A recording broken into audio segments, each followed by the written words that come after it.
Hello. Welcome to our Work is Not Working recorded webinar. We used to do this talk as a webinar and a version of it at conferences and things, and we found that wasn't very friendly for people in different time zones. So we are recording it so that we can share it with people in their own time. What do we talk about in this, Steph? There's sort of like three phases to it. The first thing is we talk about work not working currently and why that could be, go through a bit of history and context. Then we present to you a framework that can help leaders and managers and people who care about teams working good to think about teams in a way that can make work potentially work better. And then we do a little bit of a pitch for the things that we do in the business that we run, which is awesome. And you should definitely stick around right to the end to hear it because it's great. G does that bit, so you know it'll be good. We shall see. We shall see. Cool. We will get right into it. So the first, where we start is we know work isn't working. What does that mean? Well, if you just look anywhere on the internet, it is full of people complaining about their experience at work.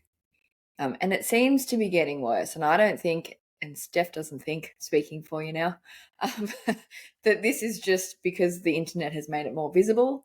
The empirical data is in as well. So a bunch of studies have found that workers are unhappier than they've ever been. More people than ever are not engaged with their work or energized in the workplace. But this isn't just about the way that it feels. It's also having impacts on how productive we are. We are losing 25 billion, with a B, hours of working hours a year to bad collaboration. And that's a lot of money that companies are spending paying for people to be there working, and they're not actually getting work done that helps the company achieve what it wants to achieve. And that equates to about 9% of global domestic profit lost to poor engagement. And what was the other? You found a cool one on this, G, that was like 25% of CEOs say that people are not working on mission critical work as well. Yeah, a recent Atlassian study found that executives don't even think that the teams that they're paying to do things are working towards the goals of the company. But they're not saying that they're not working hard, because I think we're finding that people are working longer hours than they've worked. Burnout is higher than it's ever been. But we just can't seem to be working towards things that help the company move the needle, as so many leaders say. So why is this bad? Well, companies that have high engagement make 23% more profit. And that's profit. That's not revenue. So imagine what you could do with 23% more profit. We could potentially make some awesome things in the world. There's some great problems and some really terrible problems that we need solved. And companies in a capitalist society make money if they solve those problems well. So imagine what we could do if you engage your people. Steph, why is work not working? I'll tell you why in the next 3 slides. And to pick up on that point about engagement and profits, there is a direct relationship between how your people are engaged in the tasks that they're doing and the capacity of that organization to succeed at its mission. A really tricky thing for us as a business is engagement is incredibly hard to measure, and the impacts that you make on increasing engagement are also really hard to measure. But as human beings, we innately understand that when human beings are really engaged in their work, they're producing better work. And we think that there's something about the current system of work that is making that engagement more difficult. And you will see this lovely slide takes you to talking about the Industrial Revolution. We believe that one of the reasons why engagement is dropping off so acutely at the moment is because the system of work, as we understand it, as a modern society, is based on principles that began in the Industrial Revolution. So, pre-Industrial Revolution, when people were doing things, they were working usually in family or village groups. Industry was dispersed in a rural way, and there was a thing called a cottage industry, which just meant people grew things, people made things with those things, and then they traded those things for other things. You worked at your own clock, you worked either with the sun or when you wanted to work, you worked for a mission in either a family or a village grouping. Industrial Revolution completely flipped all of that on its head. Now, what had to happen is people from different communities had to come together in one place, and they had to work on a really specific task that was run by other people that they didn't know. And essentially, what they had to do is make machines run real good. And all of our current ideas of what work is, the work day came from the Industrial Revolution. Our relationship to clocking on and clocking off started in the Industrial Revolution. The idea that you're working for efficiency to help machines work faster so as you could increase profits. All of those ideas are threaded through how we currently understand work to be. And that, rightly or wrongly, was really useful in the Industrial Revolution for making the businesses that the Industrial Revolution were about profitable. They might have done terrible things, but those rules helped those people to make successful businesses that earned a lot of money for a very small amount of people. But those ideas are not currently working for us because after the Industrial Revolution has come the digital revolution.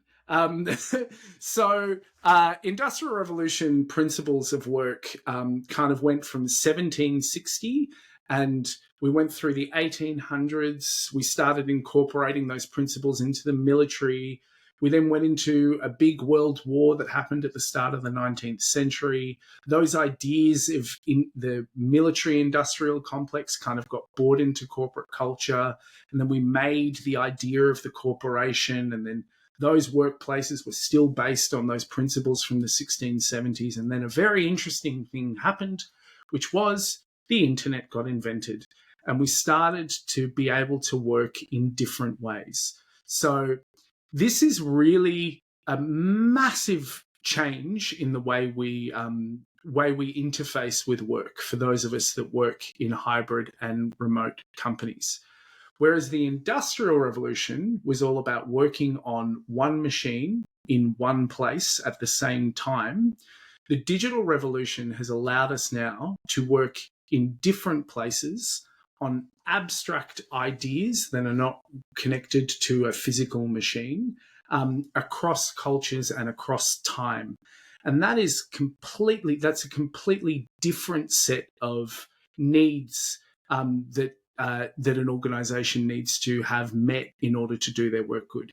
That's a complicated way of saying a really simple thing, which is in the digital revolution, collaboration and ideas and how groups of people work together have completely changed and become, we would argue, more complex and need a different way of approaching work fundamentally. And then also, we're going to add a little spicy chestnut on top of that. Not only did we have the digital revolution, we had this thing. We had a global pandemic. Yeah. And actually, G and I, we met because of a global pandemic, did we not? We did. We met when most of the world was locked in our houses, and if you were a knowledge-based worker of any description, you were mandated by governments to work at home. And so the infrastructure of how work was happening changed again.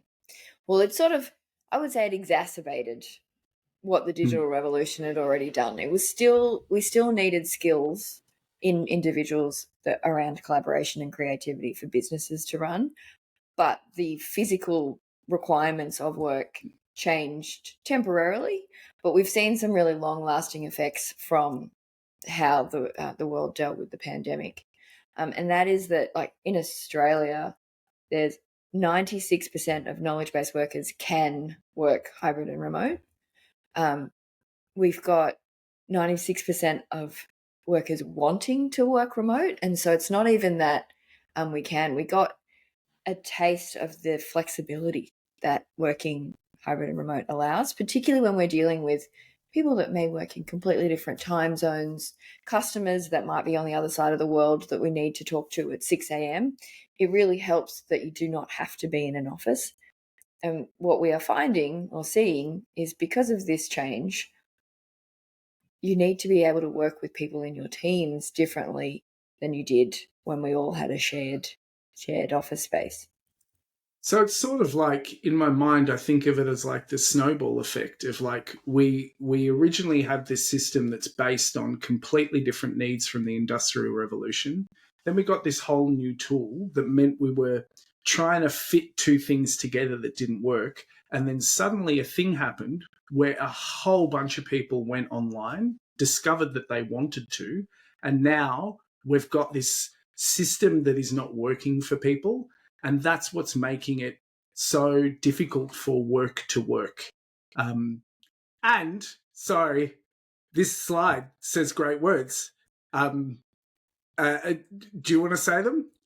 And I'll give you a lead in. And we think that it shouldn't be so hard for hybrid and remote teams to collaborate, innovate, and connect. Were you going somewhere with that, Steph? No. I just like it's like making a duet. Do you know what I mean? Oh yeah. And yeah.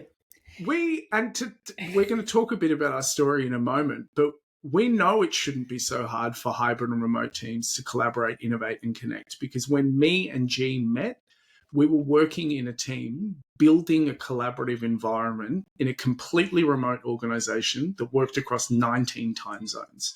And we discovered that you can actually do shit hot collaboration in a remote and hybrid environment. And while it is different to an in-person world, it can be just as good, but it's different. And you've got to think in a different way about it. Absolutely. So it made us think, okay, if the digital revolution has not only changed the requirement of how people work together, it's also changed how technology is used, which means that the jobs that humans have are forever changing. It used to be that to be in the Industrial Revolution, to be really good at your job, you had to get more efficient at that specific job and get faster. That's not the case at the moment, because you just build an automation script or you get AI to do something for you. So what can't computers do? They can't collaborate. They can't innovate. The idea of when a group of people works together, like, why is collaboration good? Is when a group of people work together, they can explore new ideas. They can share fears and risks and experiences of the human being, which is the customer in there. For all organizations, people spending money are human beings. And so the brilliant side of human beings collaborating is they can come up with solutions and ideas and proposals for how we can make the world and work better for human beings. Yeah, and it's that thing about, like, when humans collaborate together, they produce something that is beyond what any individual could do. Greater than the sum of its parts. It's kind of magic. And this is why I love working with groups, is something magic happens when a group of people think together and solve amazing problems together. But we should probably dig into, what does the word collaborate actually mean? And so when you think about collaboration, we think about it as working with others to discover something new and achieve something. Now, when you think of collaboration in that term, there is actually another word for collaboration, and that is play. We are called playgrounded. Clearly, we think play is useful. So collaboration and play are two, I'm going to say they're almost synonymous terms. They're completely synonymous when you think of play at work. Play and collaboration are best friends doing this all the time. But if we're going to use the word play, we probably need to define it a little bit further because there are a lot of ideas around play and we have a very specific take on it. So we take a systems psychodynamics definition of play. If we had a buzzer right now, I would do a buzzer and I would go nerd alert, nerd alert, nerd alert, because there are some words on here that feel a bit nerdy. We're both academics. I am particularly steeped in the academia of systems psychodynamics. I really love it. All systems psychodynamics is a interdisciplinary form of study that focuses on how groups get things done. Interdisciplinary in that it takes ideas from psychology, psychoanalysis, politics, philosophy, systems theory, business management thinking, and it puts them all together and it asks the question, how can groups thrive when working with themselves and when working with other groups? One of the concepts that they talk about is play. There is an awesome, interesting human called Donald Winnicott who studied play. And he studied play in early childhood development. And the definition we use for play comes from early childhood definitions of play. So think of a baby. A baby has just been born, and it literally needs to learn everything about everything, from how gravity works to how to read facial expressions to predict emotions to how to poo properly, like literally everything. So what it actually needs is a way to explore the world and make sense of it. Now, the way that baby does that is it creates a bond with a primary caregiver, usually a parent, and that bond forms a space where the baby feels safe enough to explore the world. And the way that parent does that is by creating a sense of play with the baby. And we all know this because when you get handed a baby, you don't start talking to it about how gravity works. And you go, well, gravity is a force exerted from you because of large bodies in space. What you actually do is you go, and you pick up some keys and you drop them and you go, whoa! And then the baby gets excited about figuring out how gravity works. So that is our conception of play. The good news is, even though you're not a baby, you still have the same mechanisms for play in your brain. There are studies that have been released that contend that humans are one of only like 4 species of animal that can continue playing all the way through to full maturity. And there is some pretty, I think, well-grounded theory that that's the reasons why humans have been able to build skyscrapers and have pop music and have done a whole bunch of cool things because they continue to have the capacity to play, to learn and invent new things. Did I do all right at not going on too long about that, G? I'm a nerd for it. Okay. It was great. It was great. And leads well into, but I always hated play at work. So to explore this, we rewind to when Stefan and I met. So my professional background has been recruitment, people, culture, HR, leadership. So Stefan and I met at a growing startup. I came in as the head of people, or HR in companies that don't use people terms. And so my experience with play at work prior to meeting Steph had been ping pong tables, compulsory fun that I found very uncomfortable, very unpleasant. team building exercises that pulled people away from work, added to people's to-do list, not just the people team who had to organize it, but everybody else lost a day for this thing that wasn't fun, didn't help them do their work better. At that time, we were seeing human beings in real life more, so you were connected to people in different ways anyway. It was just a corporate spend money day that 10% of people found fun, and I don't think actually helped us make work better. There was a bit of cynicism around like why ping pong tables and pizzas in tech offices was to keep people at work longer, so they burned the midnight oil and didn't see their family or friends and devoted their whole lives to the companies. And in most cases, that didn't really make them more effective as a company, and just made people experience negative things and attach the word play.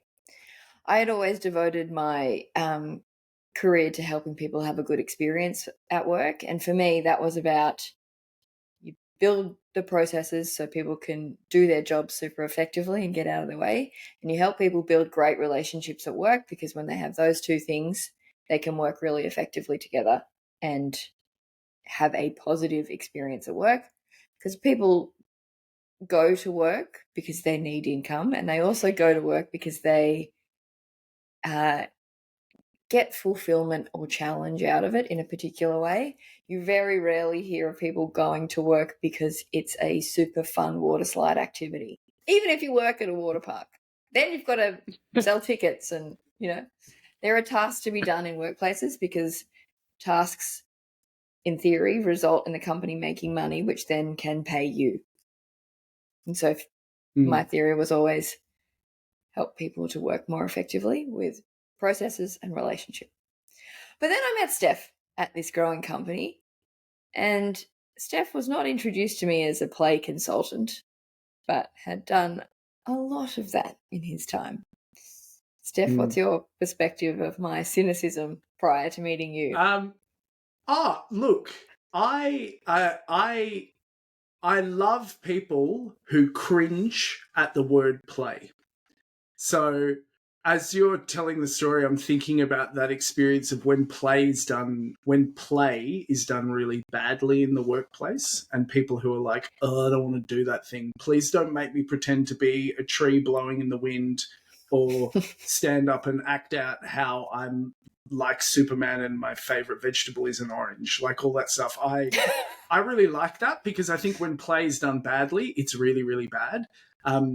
And having worked with you, I deeply, deeply respect the idea that when you build strong relationships and when you build processes that allow people to be successful, they have joy in what they do. Now, I learned that from working with you, because my history was that I was always attracted to the theatre. So I actually started my investigation into what I wanted to do in the world by working in the theatre, and training as an actor, and training as a clown. I also really liked teaching, even though I didn't want to, because I didn't want to be a teacher because my parents were. But then I found out that I really liked it and I was good at it, and that pissed me off because I didn't want it. But I really enjoyed teaching, and that led to youth work and facilitation. So working with at-risk kids about 15 years old, to think about what they wanted to do with their life. And all these things started to mix together in my head, and I was like, what's the common thread between all of this? And it was always about gathering groups of people together to change in some way, for the better. And being in a group to help people do that together. And the mechanism that really helped with that was creating a sense of play, so people felt safe enough to explore who they were and who they wanted to be in the world, and groups of people to do that as well. And I found play was really effective at that. But I would also say this. I found play to be so useful because it drew it's enticing people into something. It engages them in a piece of work that you're doing. what I was really good at was engaging people at the work that was happening. But the work that was happening was always better if someone else had designed it, because it's like I could wave and get attention, and then people would give me their attention, and then I'd have to go like, now we need to do something with this attention. And when G and I met in the startup that we were working at, my job was to help groups work well together. And a magic thing happened in the alchemy of this played tragic, meaning, I don't know where you'll be on the screen when we edit this, but I'm going to go that way. That or that plays skeptic. And the two of us came together and realized something really powerful. And that is this. When you combine practical solutions and processes that solve problems and allow people to do really good work together, when you combine that with play, something magic happens between the two of them. It's like the two of them supercharge each other.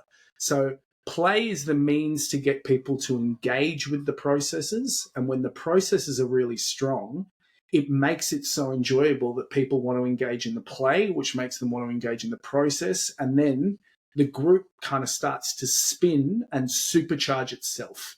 And then you have these amazing moments where these teams will be doing really good work, and you'll say to the manager, how did you do it?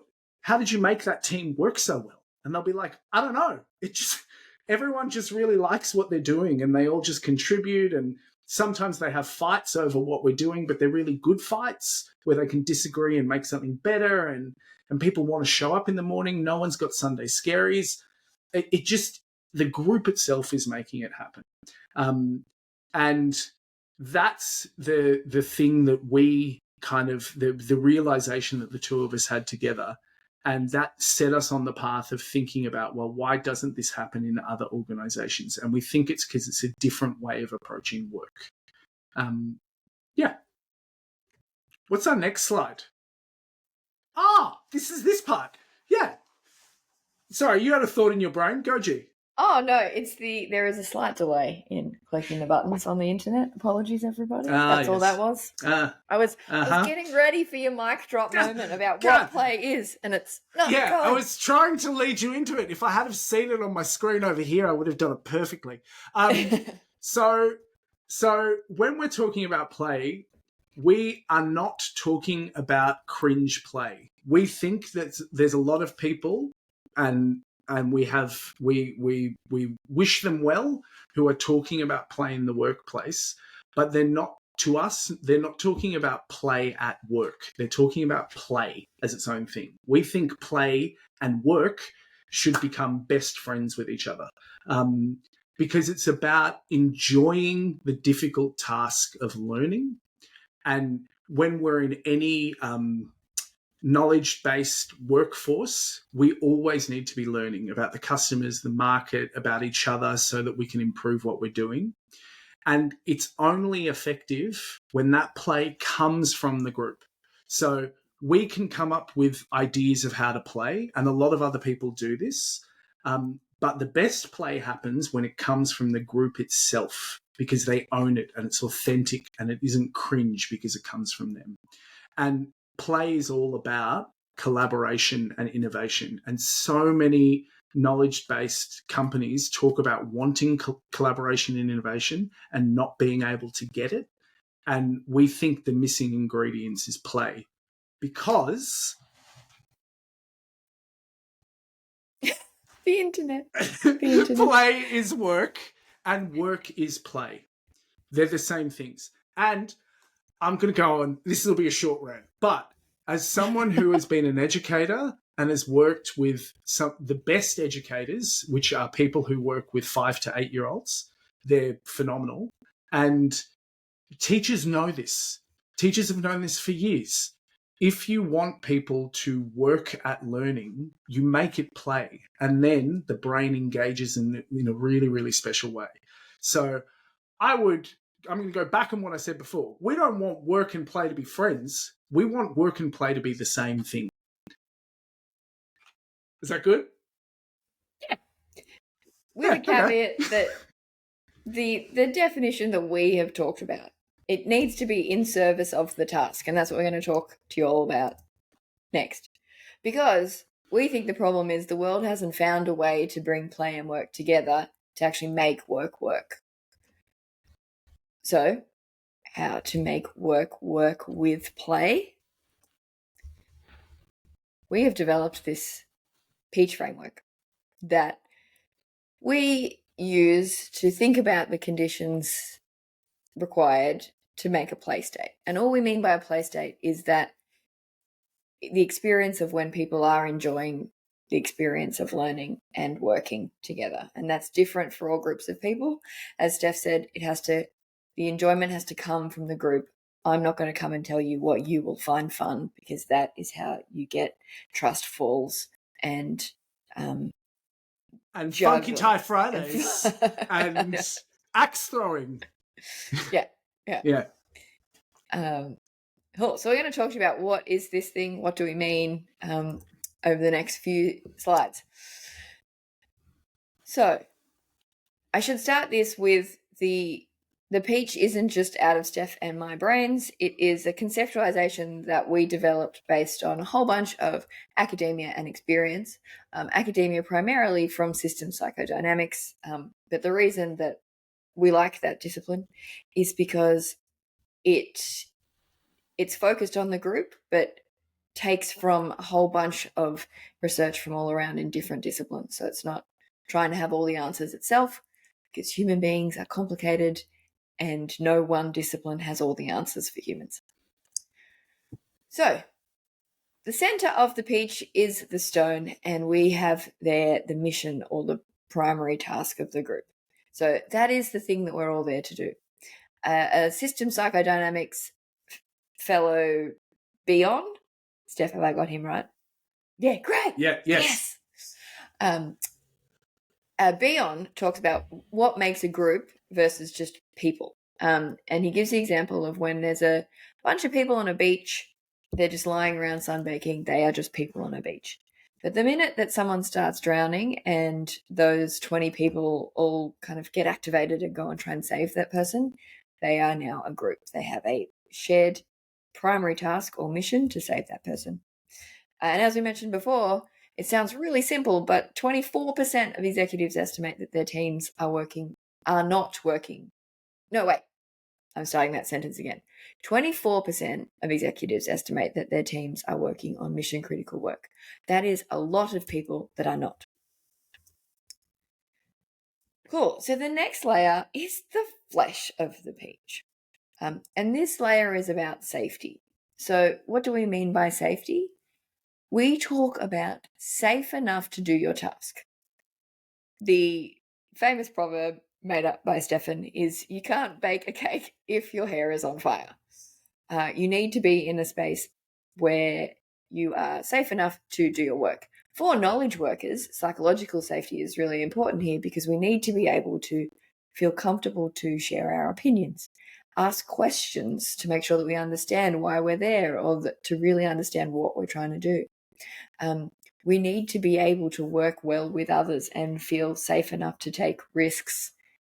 Try setting a new product vision and taking that to market. All those things are not 100% safe. There is no such thing, which is why we have sort of reframed the term to safe enough to do your task. And then the skin of the peach is what we call boundaries. Those are the words from system psychodynamics. Every now and then, Steph and I have an argument about whether we use the system psychodynamics words or other words. And the reason is because the problem with the English language, one of the problems with the English language, is that sometimes we use the same word to describe different things and they get confusing. Boundaries is one of those words, but we've decided to keep it in our Peach because the idea is that they create a boundary around particular functions in the business. The idea of a skin as a boundary is that boundaries define or hold things in, or they create the conditions so that you are safe enough. But they also let some things in from the outside, not all. So think about market conditions. You need to be considering what it is that the market is doing so that you can change what your task may be, and clarify that to the group. That sounds super obscure, potentially, so we have gone into a lot of detail over the next few slides. Steph, handing over to you to talk about the specific boundaries. Yes. So we have, with the next little chunk of this is actually going to be all about boundaries because, actually, can you go back one slide? So on this slide that you're looking at right now, mission or the primary task and safety, they are tacitly felt. And all that means is that they're not things that you can directly go, great, we're going to do safety now.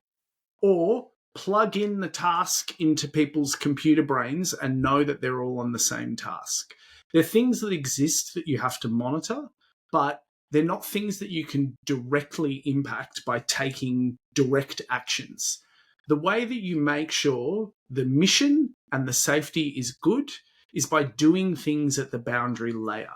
And that's why we're spending time talking about it, because management and leadership's job is to look at the boundary layer in order to help the safety and the mission be able to happen well.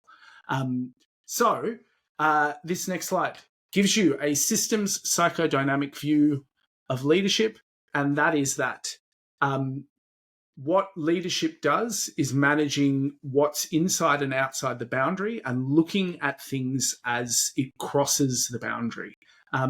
There's a bit of nerdery that the first ever managers were in a tribal setting when we were hunters and gatherers. And what they did is they formed a ring around the group to make sure that that group was safe enough to tan hides, make pottery, raise children.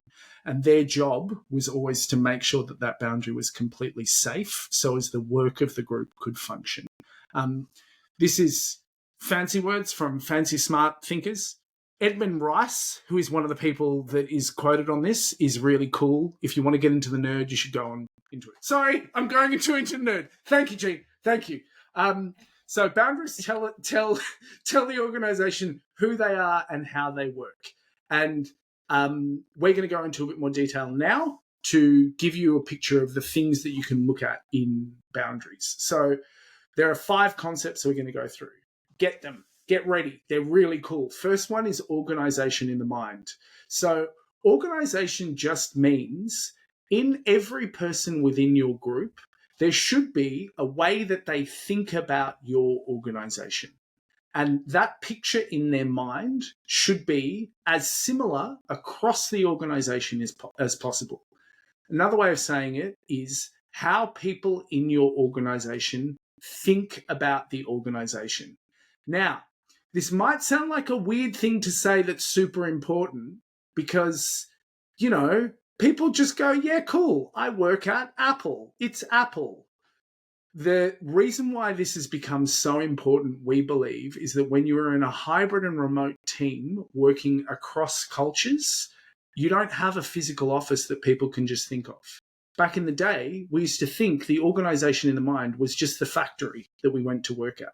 But now it's dispersed. So the picture people have in their mind is really, really, really important for them to feel like they belong somewhere. To belong somewhere, you have to have a picture of where it is that you belong. Great. That's organization in the mind. Yeah. This was one that we had another argument about in terms of what words to use. And that is because nobody uses those words except system psychodynamics people. But they actually describe what it is better than what tech company culture has used as part of organization in the mind, and that is the word culture. So culture is part of organization in the mind, but we use these words because it is the thing that you can describe better than culture. Yeah, and leadership's job is to think about organization in the mind. Also, leadership's job is to think about management.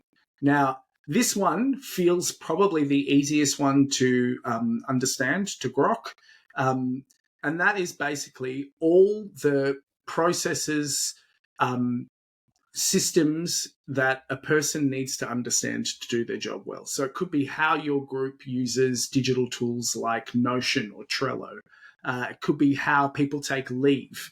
It could be something to do with like a complaints process, a hiring process. They're all the processes that you manage. So managers and leaders can look at this part of the boundary layer and work on this in order to help create safety and focus on mission.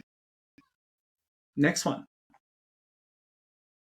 Task clarity. This is different. So you can see in our model, task and mission is at the center of the pitch. Task clarity is in the boundary layer because that is the work that leadership has to do to make sure that people are actually sharing the same mission. And that's all about communication. So G has been saying this for years, that a lot of what leadership needs to do is constantly communicating the strategy and the task that we're all here to do, so people are actually sharing the same mission. And dear listener, I will ask you this question. I'm going to do it as a statement, and you can tell me if I'm right or wrong psychically. We have all belonged to groups where not everyone in that group is actually working on the same task. Two people are working on actual different tasks, and not because they're jerks, because they didn't understand there was no shared task. That's really important, vital for leaders. Rituals, communication, those are the things that pass that on to people and improve mission clarity and safety.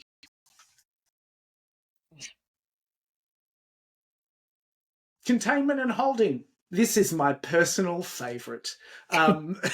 There is an emotional experience to working in a group. It is completely true that a leader's job is to, in some way, contain the emotional experience of working on the task. So what I mean by that is if someone is having a hard time doing the task, in order to have a healthy group, a leader has to do something with that. And what they do is they hold it. So that's allowing people to talk about their feelings as they approach the task, getting data from that and potentially changing things because of it, or just being someone that can hear the problems that are happening and allow that person to be heard.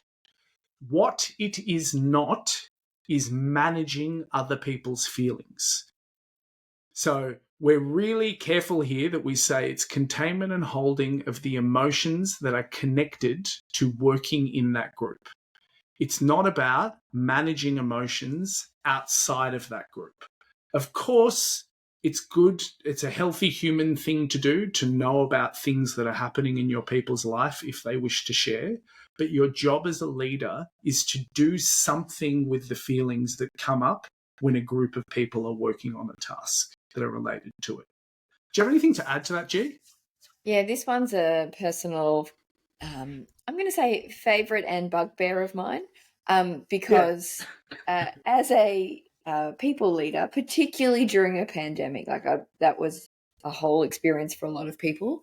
And so I don't mean this as a criticism for those of us that found themselves in this position, but because work has become so important in people's lives, and people in management and leadership are often caring humans. They want to help the person. And I think the industry got a little dangerous with this in trying to manage people's emotions. And we moved a little bit from coaching managers and coaching leaders into therapizing. And that is really dangerous, because unless you are a certified therapist of some description, it is dangerous to be trying to counsel in a clinical way people's experiences of work.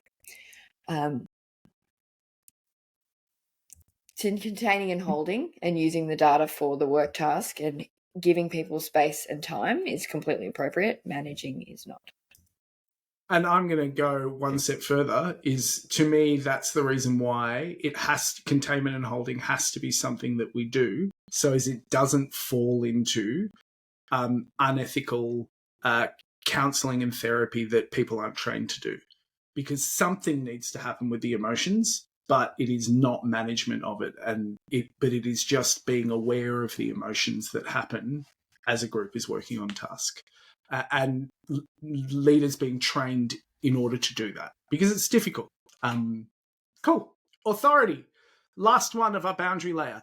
Authority is a tricky one because authorization happens when a person lets themselves be authorized to do tasks. So it is the sense that one of your people has that they can actually do things that are appropriate to their role. Now, that happens by the leader authorizing people to do work, and you need people to do that. Chances are you've worked in a team where people don't do things that they should do. And you're like, why didn't you do that job? It was clearly your job. That can sometimes be a problem with authorization and how it shows up in the group. And also, there's probably some times where something needs to be done in a group and people don't do it because they don't feel it's their role. And the reason why we talk about authority being a slightly tricky one, because authority is a fluid thing.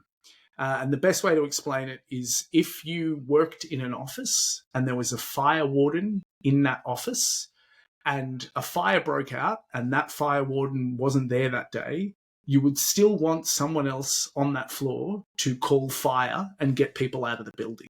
So sometimes it's important that people can work beyond their authority, and a leader's job is actually to be managing that as it's happening so that actual tasks can get done, because we are not, in fact, machines, and it's more complicated than just saying someone does these jobs and someone does those jobs. That's all of them. So these are all the states. When a leader has created great balance between all of these things on the boundary layer, what they bless you. Thank you. It's very hard to find the mute button. Yeah, there was none. It was really good. I liked it. No, you're allowed to sneeze. I give you full permission to sneeze. Thank you. When a leader is balancing these 5 aspects of the boundary really well, a play state can happen in your group. So a play state is what shows up when all these conditions are right that create the safety that's right, so people are working on the right mission. And then this wonderful little play state shows up around the mission where the group starts sort of taking care of itself and it becomes really natural and easeful and people are directly engaged in the task. But what managers look at is what's happening in the boundary to see if they can help that play state to occur. That is our play state Peach framework.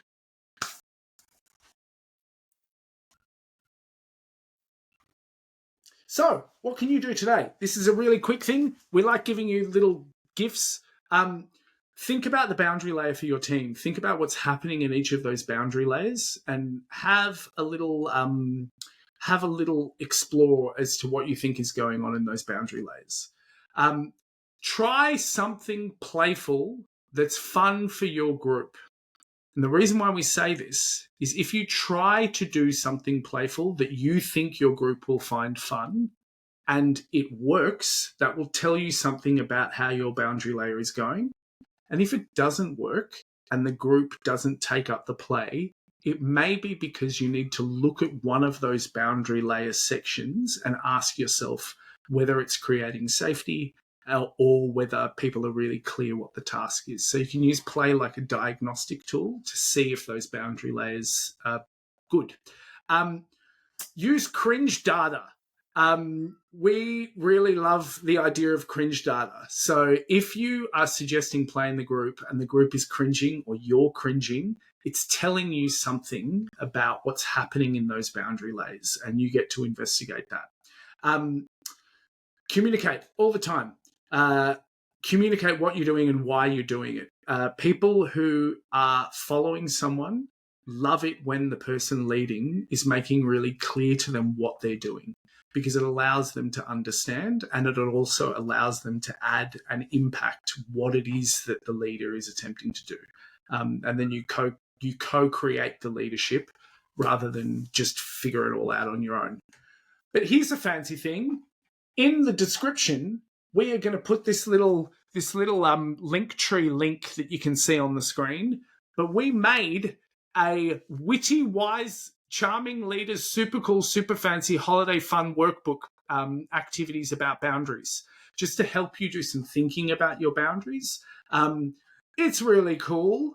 I named it, so that's why it's got such a great name. And I And there's a illustrated link it. That's true. That's true. I would argue out of the two jobs that we did there, you maybe did more of the jobs. But you see how I claimed it just by saying I'm the one that thought of the stupid name. So go into the description below and click a thing, and you'll be able to see that come up. Cool. So here comes the next bit. It's the pitch. We won't take up too much more of your time. But we've got all this thinking. We've put together this work. That in itself is useful for you. We think you can go and take that and think about your own organizations. Great. But if you would like some help in different ways, Playgrounded can. We are on a mission to make work better. So how do we do that? We embed organizational infrastructure. Because we think that no matter how much team building that we throw at people, they're still reporting that disengagement and bad collaboration is happening. So we need to embed that kind of connection that we're seeking and engagement and work in the day-to-day. So we've developed 3 products, and these products help hybrid and remote teams to connect, collaborate, and they do that through building relationships so it's safe enough to play with work, building rituals to regularly clarify the task and to be getting people to engage with the task really well, and reflective practices. And these are about creating that learning organization, giving you a space for containment and holding, and getting to that point where the group can look after itself. And the goal for all of those is to help you create the environment where it's safe enough to play with work beyond the boundary work that you're doing within your organizations. So here's just a little bit more detail about the relationships, rituals, and reflective practice. Relationships help you build connection with others. It increases the sense of belonging that we have. It allows us to do things like be more vulnerable if we've got a great relationship with someone. We're building our capability to be curious, because through trying to understand another human being, you are often asking questions or being curious about their experiences, and allowing them to bring their whole self. Because if we can get that sense of belonging, we are feeling better about work and the people in it, and we can take those risks that help us learn and do awesome work. So rituals are repeatable processes. We have those in companies already. How we help you is we help you find interesting ways to build rituals into your organization that constantly clarify the task and the mission, particularly as the experience of leadership can be really tricky when market conditions are constantly changing. So it's one of the theories we have around why task clarity is so important yet so poorly taken up in organizations. It isn't because the leaders aren't trying to talk about what it is that they're trying to do. It's that it's a really difficult position to be in, to give certainty in a completely uncertain world. And so we help leaders address some of their own, confidence questions in taking up their authority in different ways, and thinking about when they're not feeling that they can fully lean into a ritual or communicate the task, what might be happening there. And reflective practice is about getting the group to use their feelings and do something with it, and kind of the end goal is to change the experience of leadership to a really positive one when it comes to emotions and learning in the group. So where do we start? We start with relationships, because Lencioni had these 5 dysfunctions of a team, and their theory was that you can't focus on the results of the company if you haven't built trust in the first place, and relationships help you do that. So we say, stop team building, start telling stories. Because the fact is, we can't rely on the old ways we used to connect at work. Authentic connection in a hybrid environment will never be achieved through mandatory office days or team meeting workshops or ping pong table. We need to embed connection really, really intentionally. And we do this through stories. Why stories? Well, humans connect to each other through 3 ways. People who share a terrible trauma will connect. It gets you to connect really fast. It is also a terrible idea to try and bring trauma into the workplace. We try and bring trauma in generally. So we count that one out. The next one is infinite time together. And this is why we have to think of different ways than we used to in a hybrid and remote world. Because we used to have far more time together. During that time, we would tell each other stories and build narratives around our lives, just sitting in the water cooler or waiting in the coffee line. We can't force people to spend a lot of time together in the hybrid remote world. We can, however, intentionally share some stories that connect to the purpose of the group and connect to the purpose of the organization. Because hearing stories requires active participation on the part of the listener. Stories are the most profound social form of human interaction, communication, and learning. They're really great for getting not just the storyteller, but people listening to really engage with the person telling the story and what they're trying to tell you. How does it work? It is a process where Steph and I go into organizations and start story mining. We first do this with a little bit of expectation setting, what we're there to do, why we're there to do it. We then run a workshop we call Dealing with Doubt, and this is all about trying to use our insecurities as strengths, or thinking about our insecurities in different ways, because every single human being on the planet has them. And in order for us to share our story, which is the next phase of the process, we need to be in a comfortable space to share that story with the group there, and even more widely. So then we go through a story mining process. Once we have developed individual stories, we then record them, because if they are recorded on a platform that the company uses day to day or just in general, then we can re-engage with the same stories repeatedly. Maybe we have a meeting with someone we don't work well with, or we haven't thought about for a long time, and we really want to understand that person's motivations, or try and understand things. Or maybe we didn't listen in the first place, but we've really decided now's the time. And so recording is a really key part of the process. And then it scales. So that platform is with you forever. Anyone can listen, no matter how big your company gets. And we recommend doing this process in teams, but also as new people come into organizations. It's a really great way not to just onboard someone, but welcome them. And we can either do it for you, or you can learn the skills through the process yourself.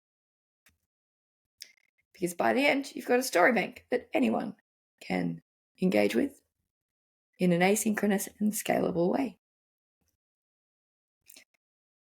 Because this process, it combines academia and from system psychodynamics and our experience working in tech startups. We know it works.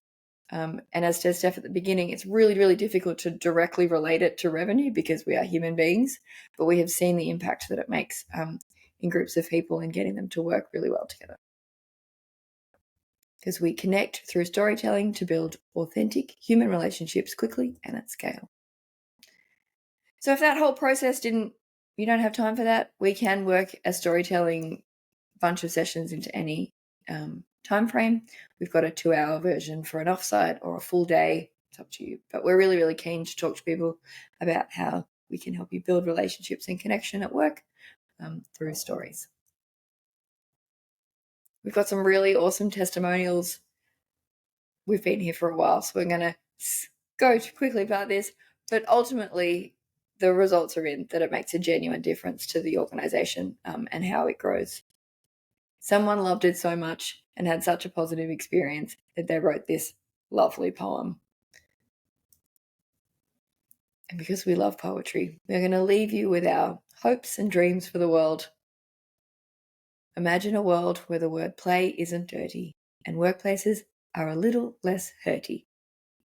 Now imagine that world and now work is just fun, and people can play and get the shit done. Get more done and have more fun.